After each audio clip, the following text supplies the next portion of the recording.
Everyone remembers Aizen for one reason: Kyōka Suigetsu, the sword that's capable of placing anyone who sees its release under complete hypnosis. You can ask almost any Bleach fan why Aizen was so dangerous, and they'll probably give the same answer. It was his weapon's ability. But I think that's one of the biggest misunderstandings in the entire series. Because if Kyōka Suigetsu was the only reason Aizen succeeded, then anybody with that ability could have been just as terrifying, but they couldn't. Aizen's greatest weapon was never his sword. It was his understanding of people. He didn't manipulate minds, he didn't manipulate expectations. He understood something that most characters and most people never realize. People don't make decisions based on reality. They make decisions based on what they believe reality is. And once Aizen understood that, the battle is already over.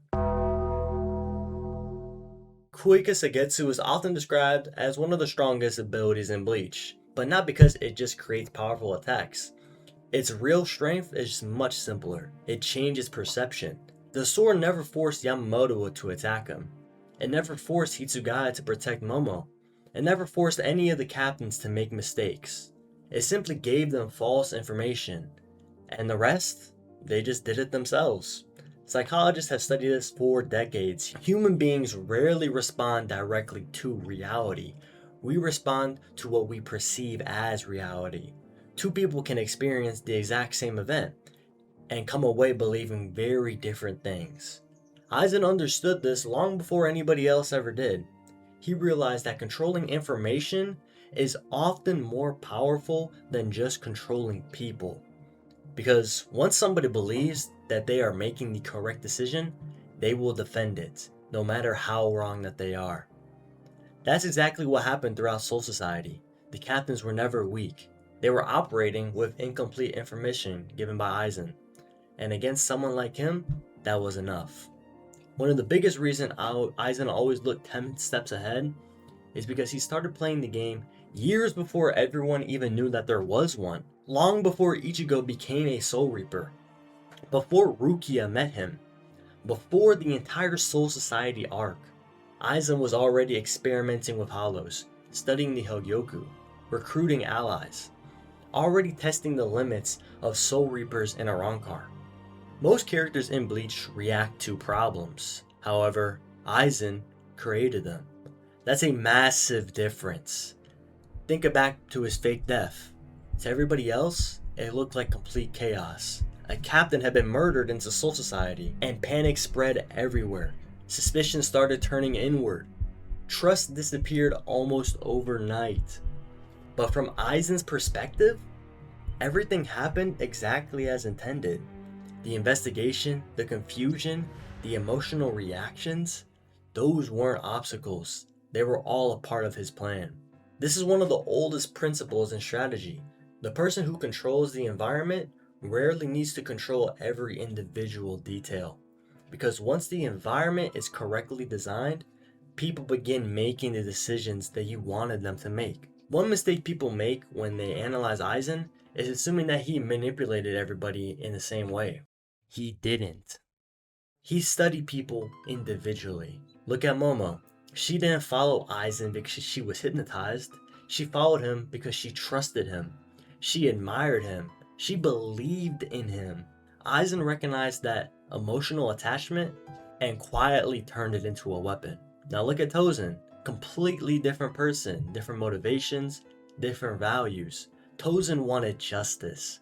He believed that the Soul Society had failed. Aizen didn't need to trick him. He offered him a purpose.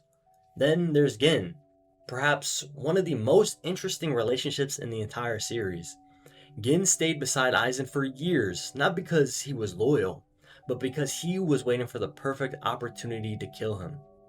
Ironically, Aizen knew that, yet he still allowed Gin to remain close. Why? Because Aizen understood something that most leaders never will.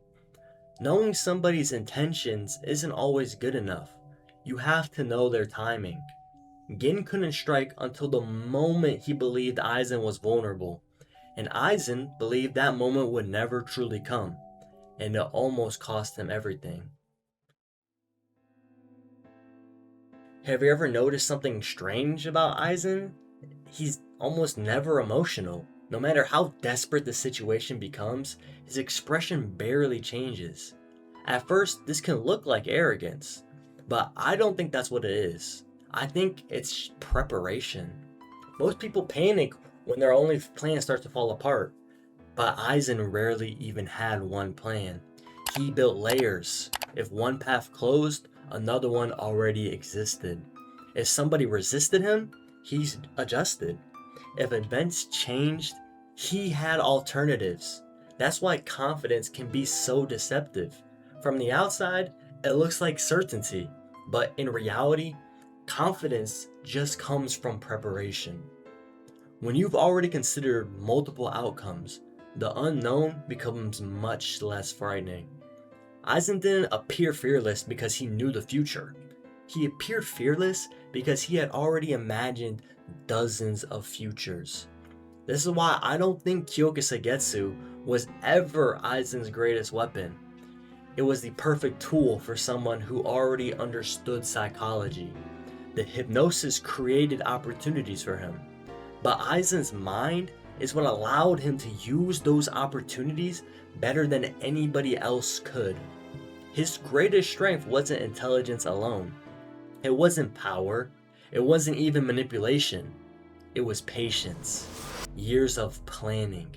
Years of observation.